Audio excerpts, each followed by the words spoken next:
bom que vocês aceitaram, né, que as famílias concordaram para vocês participarem desse projeto que o professor Elias, né, vem trazer para nós. Arte na infância, valorizando e incluindo vocês no mundo da arte, né? Às vezes as pessoas, eu estava conversando com ele, a maioria das pessoas acham que a criança não faz arte, né? E vocês estão aqui para nos ajudar a mostrar que faz sim. E por isso, o Elias veio com esse projeto, Arte na Infância, e vai nos ajudar a mostrar, né, para as pessoas que a criança faz arte e faz bem. Eu espero que vocês aproveitem bastante esse momento, que falem com as famílias de vocês que está sendo uma coisa bacana, né? E que possam levar isso para a vida. Combinado? Sim.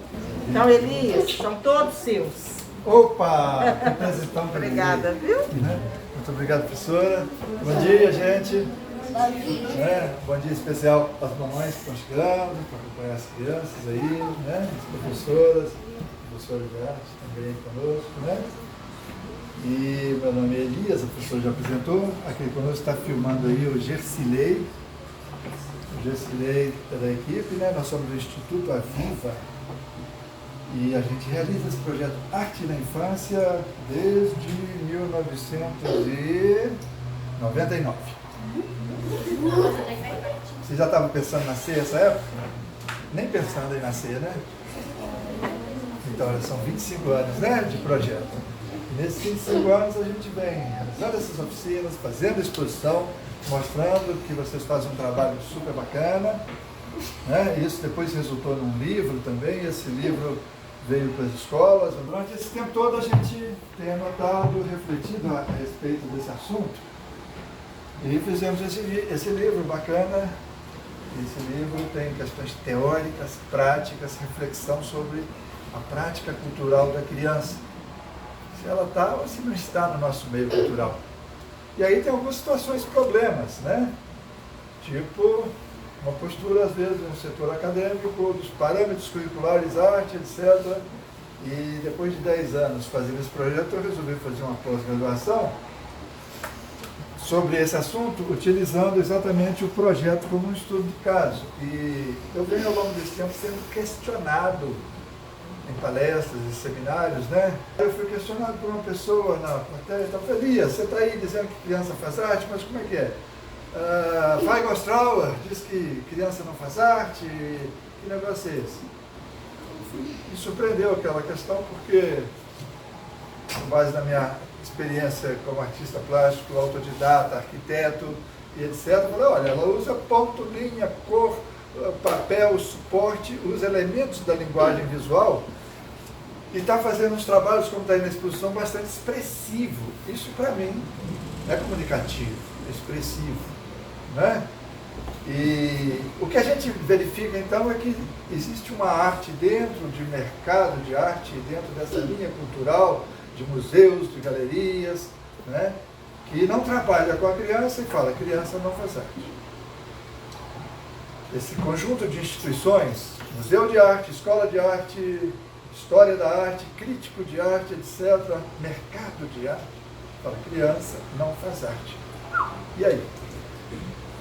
Aí tem uma orientação dos professores, junto com o Ministério da Educação, dos parâmetros curriculares, a professora deve conhecer, né, esse material, professor. E nesses parâmetros curriculares, a ênfase do ensino é o ensino da história da arte do adulto ou da criança? Não, do adulto. Não estou nem aí para a criança. Não tem um desenho de criança, parâmetros curriculares, nada disso. Bom, então diz que essa criança não faz arte, e aí qual tem sido a prática? Ensinar sobre a história da arte do artista famoso, né? Do adulto. E para fixar essa aprendizagem sobre esse adulto, tem uma prática que é das releituras. Vocês já fizeram releitura? As escolas todas estão refazendo a releitura. E a releitura busca então fazer um trabalho que seria uma releitura ou reinterpretação da obra de um artista famoso. Né? Daí pode ser Volpe com as bandeirinhas, ou pode ser Tarsila do Amaral com a Bapuru, por aí vai. Né? E aí vocês pegam aquele quadro e mais ou menos copia aquilo. Será que é uma releitura? Olha só, vamos pensar. Para você fazer uma releitura, a própria palavra já diz. Re é uma coisa que você vai fazer duas vezes, né? Ver, rever, né? Releitura. Pressupõe que antes da releitura você seja capaz de fazer o quê? A leitura. Para depois fazer a releitura. Né? E antes da leitura nós temos que fazer o quê? Ser alfabetizado. Em quê? Na linguagem visual. Vocês foram alfabetizados na linguagem oral, na linguagem escrita. Se eu falar a frase, eu gosto de você, vocês me entenderam. Porque vocês aprenderam português, porque você sabe que eu é sujeito, gosto é o verbo, gostar, de você é objeto indireto. Então tem uma estrutura que organiza uma linguagem, né? Um discurso, que você me entendeu, a professora me entendeu, a mamãe me entendeu. Estou falando agora de linguagem oral. E se eu falar, e pode ser escrita, mas como eu desenho, eu uso outros elementos que não são da linguagem oral. Eu uso o quê? Eu uso um papel, como suporte, uma parede onde eu vou desenhar, né? Eu uso o ponto, né? Eu uso pontos, eu uso as linhas com diferentes temperamentos, linha calma, linha nervosa, linha hesitante, nós vamos ver isso no vídeo.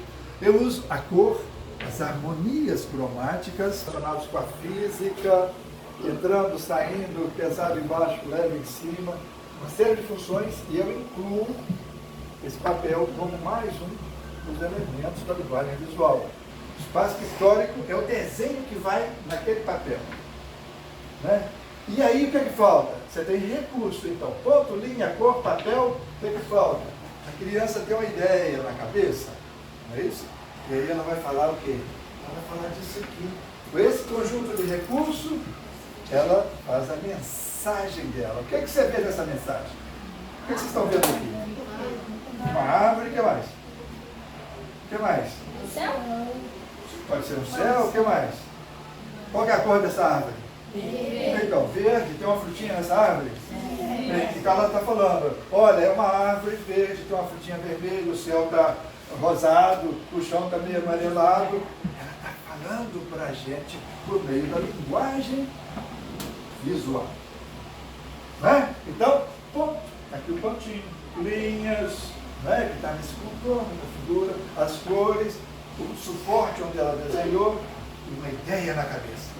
Nós fazemos nesse projeto uma alfabetização básica, conhecendo o quê?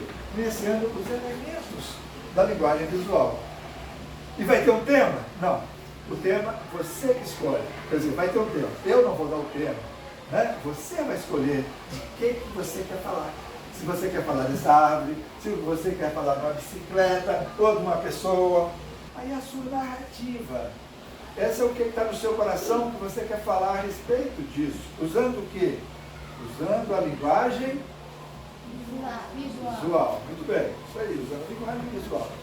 Então, a criança não está passando por essa alfabetização para ela aprender a alfabetizar, ler e reler, se for o caso. Eu não recomendo leitura, releitura. Acho que tem tanta coisa importante aí antes dessa releitura, né? Se for o caso. Porque a releitura tem um outro problema, professor. Se a gente tomar na história, houve um tempo que Van Gogh fez essa leitura, Picasso fez essa leitura. Picasso resolveu fazer releitura de artistas antepassados, aí, fazendo um lanche ali, um piquenique na relva e coisas desse tipo. Resolveu fazer uma releitura. E aí ela olhou para ele quadro e o desenho resultante, você bate o olho, o que você vê ali? O Picasso. O traço do Picasso, a cor do Picasso, a linha do Picasso. Não é uma cópia, não é uma mera cópia. E para Picasso fazer isso, o que ele precisou? Ele precisou ter maturidade como artista. Ele precisou de fazer uma análise e propor uma coisa dele. E aí surgiu aquela obra. Vocês, crianças, não têm essa maturidade, não têm essa experiência, não têm essa capacidade de análise, de síntese e de proposição. Por quê? Porque vocês nem foram alfabetizados na linguagem visual. Mas vocês não sabem nada de linguagem visual? Vocês sabem sim, sabem muita coisa. Vocês estão aprendendo aqui, vocês estão olhando o nosso dia a dia, vocês estão olhando o celular, propaganda. Tem esse problema no ensino de arte. tempo que você tem na escola para fazer arte, às vezes você tem a aula de português, arte, matemática, né? Uma aula por semana, né, professor? E aí essa aula que você tem uma vez por semana, em vez de você fazer a sua expressão própria da infância, você vai fazer releituras. Você não foi alfabetizado. Que negócio é esse? Nós estamos aqui hoje começando uma oficina de arte. Nós vamos fazer o quê? Desenho, pintura. E durante essa semana de arte, né, nós vamos ter, olha, hoje palestra, segunda, terça, quarta, teoria seguida de prática. Quinta-feira vocês vão desenhar um convitezinho, convidando o papai, ou a mamãe, ou a vovó, ou bisavó, para vir desenhar aqui com vocês. Como você aprendeu? Segunda, terça, quarta, quinta, você vai ensinar para o seu papai na sexta. Usa essa cor, faz essa harmonia. Então vai ser um momento, né, de grande afeto, de confraternização, onde a criança está desenhando junto com o pai e com a avó. Fica em pé e mostra para o pessoal que está atrás. Quer uma chuva? Está chovendo. E uma careta para você? Não é? Isso, quase minha frente. Vocês acham que isso é arte? Sim. É? Gostaria de ter um desenho desse em casa, no quarto, na sala? Não é? Então, eu também acho que é arte. E tem gente dizendo que criança não faz arte. Como é que é isso? Então, essa semana vocês vão fazer trabalhos assim, lindos como esse. Não é? Esse desenho foi feito por crianças como vocês, num papel pequeno, menor, okay? E depois foi escaneado, né, digitalizado e impresso nesse tamanho A3. Então, quem participa do projeto, professores, alunos, vai ter um desenho seu impresso. E nós vamos fazer depois uma exposição de arte. Aí eu vou convidar de novo a mamãe. Às vezes tem um centro cultural aqui perto, ou pode ser fora da escola, que é bastante interessante também, para estabelecer esse diálogo da escola com a comunidade. Então, vocês estão vendo aqui uma folha com a cor, branco, formato. Qual o formato? Então, tem 4 lados, tem 4 ângulos. Tem o centro. Sim. Onde é que está o centro? Não deu no centro ali. Isso, vocês todos têm consciência de que tem um centro. A consciência de saber que aqui tem um centro, nós podemos dizer que tem uma coisa que está para baixo desse centro que está para cima. Que tem para a esquerda, que tem para a direita. Então veja só, o mesmo desenho, um chão e uma pessoa. Um tem uma ideia de futuro. Alguma coisa vai acontecer. A outra tem ideia de passado. Alguma coisa já aconteceu.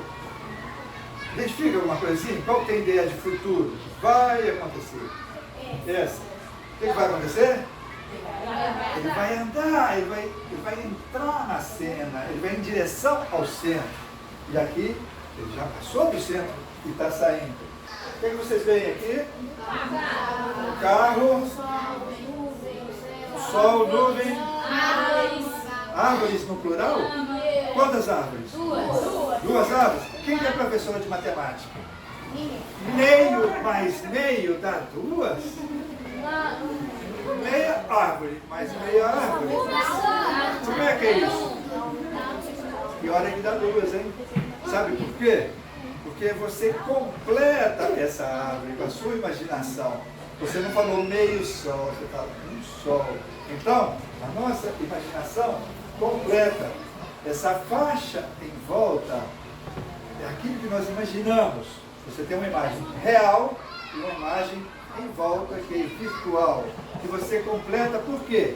Você já conhece uma árvore inteira, você já conhece um círculo inteiro. Isso tem a ver com a Gestalt, né? Que é a organização desse conhecimento a partir dessa percepção, a partir do conhecimento anterior. Então, juntando essas 2 imagens, você tem uma imagem final que seria isso.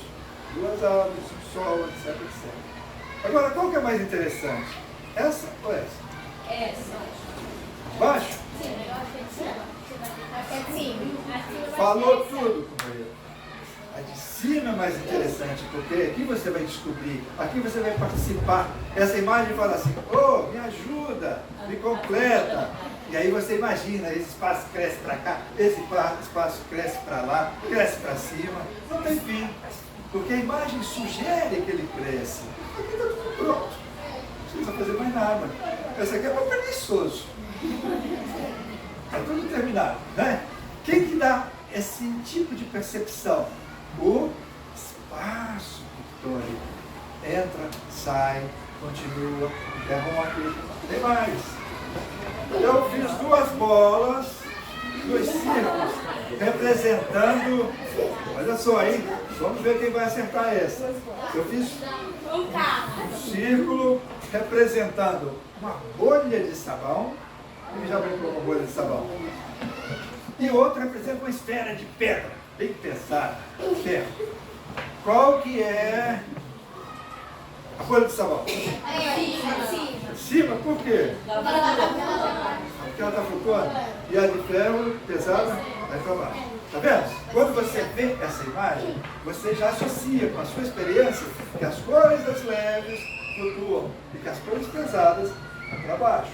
Então você já traz para o seu olhar a sua experiência no mundo físico. Isso, de massa. Então, quando você faz um desenho, imediatamente você vai associar que as coisas leves estão mais em cima. O mesmo círculo aqui pode parecer mais leve, enquanto esse mais pesado. Isso é a sua experiência com a física, uma outra experiência. Como é que eu ponho esse desenho na parede? Eu não sei se é assim, se é assim, se é assim, se é assim. É de lado.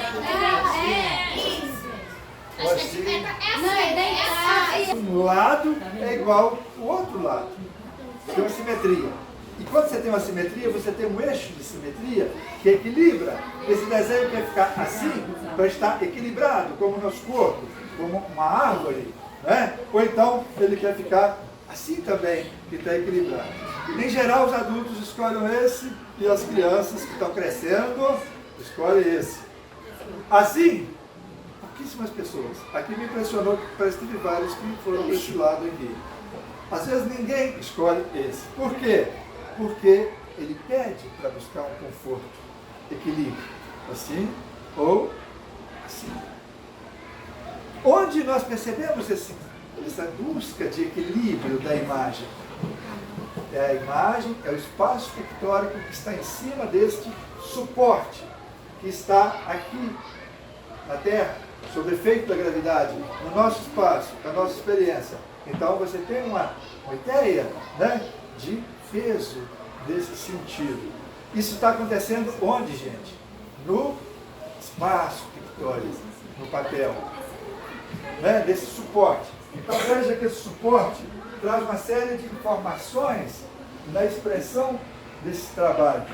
Então, assim como o ponto, a linha e a cor, ele também é um elemento expressivo. A forma que você utiliza esse espaço para organizar a percepção da imagem, né, quando é desenhada nele. Nós vamos ver um vídeo.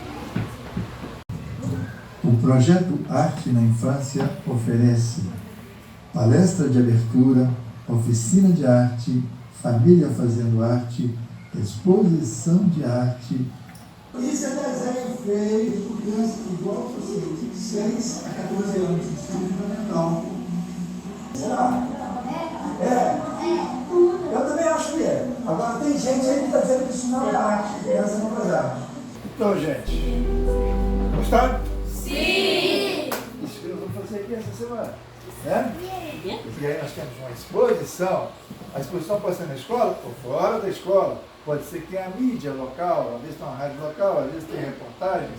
Nós, em 99, fizemos, durante 5 anos, fizemos a exposição final desse projeto no Palácio das Artes. Depois fomos no interior, depois escolas do interior vieram para a exposição no Palácio das Artes também. Então, assim, tem um conjunto de ações que compete a nós, adultos, promover para dar visibilidade à expressão da criança. A criança não tem dinheiro, ela não vai reivindicar isso, e ela não está presente no espaço popular, por quê? Nos espaços culturais, por quê? Porque nós, adultos, pais, escola, não está abrindo essa possibilidade para essa criança vivenciar a expressão própria da infância. Não adianta levar a criança para visitar um museu de arte, para estudar arte de não sei o que lá, se aquele museu não tem espaço para a expressão da criança. Por que eu vou visitar um museu se não tem espaço para a expressão da criança? Quando você faz uma aula de arte, né, professora, entre 50 minutos, uma vez por semana, entre português e matemática, qual que é a motivação dessa criança? Como que você espera a criatividade de uma criança se ela não tem motivo para se expressar? Então, a gente sugere que a escola realize o ensino de arte numa dinâmica de projeto, como uma semana de arte, aquilo que eu chamo de OGA, oficina e galeria de arte em caráter permanente na escola, assim como você tem um laboratório de química, um laboratório de física, etc. Por que não um laboratório de linguagem visual? E a escola tem autonomia para fazer o seu projeto pedagógico. Ô Elias, só um comentário. A Cristiane, nossa professora de arte, ela faz assim, um trabalho fantástico com os alunos, bem diversificado, coloca mesmo essa moçada para produzir. Ô Cris, esse aí você... Hoje a gente trabalhou o desenho como Aí a gente propõe a ideia e eles trabalham em cima dela. Sim. Cria uma certa animação, né? Eu acho engraçado, assim.